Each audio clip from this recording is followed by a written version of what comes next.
Hey, this is Ben Solomon and welcome to this episode of the Techno Leadership Show.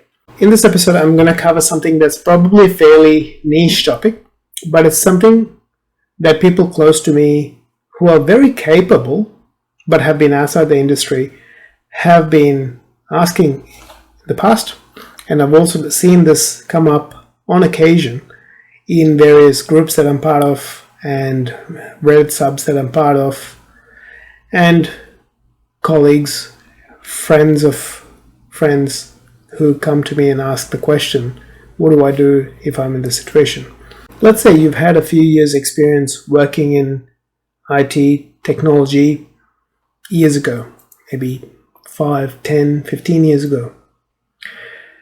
You've gone out of the industry, you've gone down a different path, and now you'd like to come back. Any reason. Whatever that your reason is, your personal reason. No one should be judging you based on the choices that you've made, because it's your choice, it's your life. You've done what you thought was best for your life. So how would you return to IT after such a long break? If you've kept up with the changes in technology, the changes in how everything functions, either through contact with other people who are currently working in the field, or by having something to do with the IT teams in the organizations that you worked at in the last X number of years, even if you haven't been in IT, you've had a good understanding of where things are at, how things have changed, you've had some form of input and dialogue with the technology teams there, you'd be fairly familiar with the changes. And if you had invested a lot of time and energy at the start whenever you were working full-time in the IT space, you understand the fundamentals and the principles of what's required to do the job well. So it's now not a fact of worrying about the fundamentals, but about updating your knowledge to get into the field. So the things that you can do is building your own environment, whether it's if you're doing development, using the newer languages, newer methodologies, newer frameworks, and organizations like Microsoft give you access to free or cheap access to developer tools to be able to do that in your spare time. So you can upskill, come back to newer tools and newer frameworks and all of that. Doing some form of course or certification, even though I'm not a big believer in certification in terms of getting the job because it's more theoretical knowledge, but it's some form of validation saying that you have kept up to date with newer technology helps. The other thing that you can, and I believe you should do in some sense, is finding a way to, if you've got friends in the industry that you could have worked beside them, supporting them, helping them for like a couple of months, maybe twice a week, as a transitionary sort of thing, to build your skills again, to update your skills again, so that you can say, look, for the last 3 months I've been helping my friend who's working in this company with these things, and I've learned how the industry is working at the moment. I've upgraded my skills to match those things, and I can come in and do the job. And I've also built this environment at home where I've been testing all these things. So if you have done projects like that, it's easy to bring that in and say, look, I can do this. I've already done this years ago. I've kept up to date over the years, and now I've got all this understanding and skills that I can use. Yes, you may not go straight into a senior role. You might have to start a bit lower. Doesn't always have to be completely entry level, but you can start in the early mid sort of range and then grow up from there. But yes, it is going to be a bit of a drop if you've gone to a completely different industry and you're coming back. The other thing that I say to people who ask me this question is, what have you done in the time that you've been away from IT? In most cases, these people that I've spoken to have gone into retail or other areas, and they've led teams. They've gotten fantastic outcomes. They've been able to deliver good service. All of these things. They've been like service delivery experts or whatever it might be, or been able to manage projects, do all that sort of thing in a different industry. Now, the thing, as we all know, is we need really good service delivery and project management experts in the technology and IT space. So if you have skills that you've built over the last 5-10 years outside of IT, but in areas like project management, service management, and those sort of things, and being able to lead people, to be able to communicate value, to be able to communicate on business terms and have really good business acumen, you can bring all of that across into a management role in technology. Because the thing is, you have a fundamental understanding of the principles of technology. You have other skills that you're bringing from other areas, like good business acumen, good service management, good project management, good ability to manage customers' expectation, all those sort of things.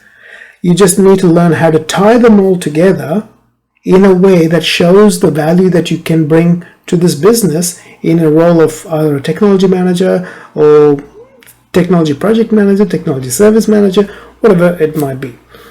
So rather than feeling dejected and going, oh, I've got to learn all these things and go out of the way, look at alternative paths in. If you've got experience in another industry, in areas like project management, service management, customer management, expectation management, conflict management, team management, all those sort of things, you can bring that into this area, working in the technology field, managing technology teams. And all you need to know in that thing is to be able to understand the frameworks that businesses are using, whether it's ITIL, whether it's CI/CD for development, agile, whatever it might be, methodologies that they're using. A good understanding of that, good understanding of project management fundamentals, and bring those into this role and create value. And the big difference would be where you can write a good cover letter and position your CV in such a way that they look at all these skills that you've built over the years that will be beneficial to the organization. You have to market yourself as someone who can bring all these skills and bring all this value into the team and help meet business goals. A lot of the people who work in pure technology, pure engineering, don't invest a lot of time into understanding service management, project management, conflict management, expectation management, or don't get deep business acumen, which plays against them when they go into management and executive leadership roles. Whereas you, who have built all those skills in a different industry, need to marry up the fact that you know the fundamentals of technology, you have worked and you've built skills in that. You are bringing all these other skills, business acumen and skills from the other roles that you worked at. And now you've also done some work to update your technology knowledge so that you are not someone who comes in and is completely like fish out of water, and you can produce value. You can lead teams, you can ensure that projects get done on time to cost, you can ensure that service management is at a really high level, you can ensure that customer service is perfect. You've got those skills. Bring them in as transitionary skills that you can use to add value.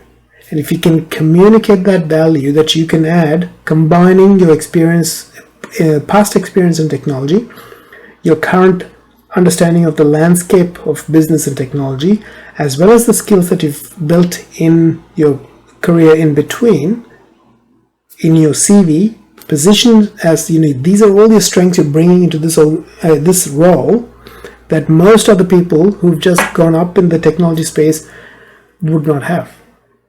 And that is going to set you apart from someone who's just trying to go up to the next level and has just narrowly been in the technology space. Use the fact that you've gone to a different industry and built up different skills to your advantage. It is an advantage that most of the people are not going to have. For me personally, yes, I have been in the technology space for a long time. I didn't go out of the field and then come back in. But what I did do, and it was not something that I planned specifically, I was just doing it at that time so that I could make a bit of extra money and things like that. But I worked in sales in a sports store. And before that, I worked selling computers and mobile phones in a friend's shop. But it was not paid. It was because I was there and I would just, sit with customers, talk to them, find out why they were looking for a new phone or whatever it might be, and then sell them the right phone based on what they said their needs were. I just did it. And then when I went into the sports store, I built skills there. I built skills by doing voluntary work through either church or through my sporting organizations that I worked at. Played sport at. And I've also built skills around coaching by coaching in sporting teams. And then I built some business acumen by running my own business part-time. I built team management skills and people management skills while I was doing that business part-time. Like I was working still in technology during the day, and at night I was doing the business from home. That built skills. All of that then helped me apply for the role of technology manager, which then helped me build even more skills. So I positioned all of the things that I did there, the sales, the ability to be able to manage budgets, do things, being able to manage my business, the business acumen that I built, everything to apply for the tech management job.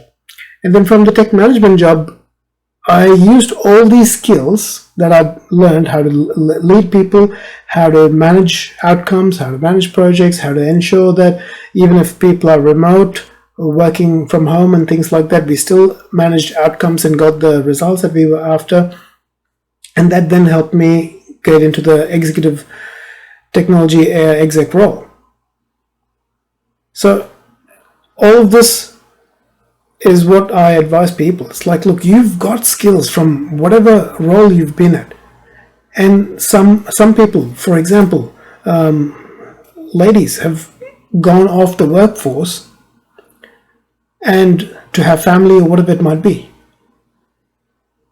And look, you've built some skills there. Being able to take care of kids is not easy. I am a parent. We've got 3 kids. I know it's not easy, and I have a heck of a lot of respect for mothers who, dedicate their time and life, and they build so many more skills to be able to negotiate, to be able to deal with situations at a much higher level. So you bring all your skills from whatever area of your life that whether it's in parenting, whether it's in some other industry that you worked at, whatever it is, bring all of that. Look at how that can benefit the role that you're applying for. And then shape your argument that you're the best candidate for the role based on all of these things. Don't let any of these skills, any of these experiences go to waste. You've had those experiences. You've done those things. Bring it all together and put in a compelling argument why your strengths, your skills, and all these experiences and knowledge that you've built from multiple areas of your life is going to come together and add value to this particular role that you're applying for and the business that you're applying for. Tie things in a very straightforward but story-based way so that people can see how what you've accomplished in your parenting life or your other career can come into this role, and you can manage and achieve results that you are required to in that role. So hopefully that's given you some out of the box ideas, things that has helped me in my career, and also some things that I've shared with others who are wanting to go from a non-tech career into a tech career, or vice versa, after being away from the industry for a while. So I wish you all the best in your journey as a tech professional, manager, and leader. If you like this video, please hit the like button. If you haven't subscribed yet, please hit the subscribe button so that you're notified of future videos. I look forward to talking to you in a future episode. Have a fantastic day. See you.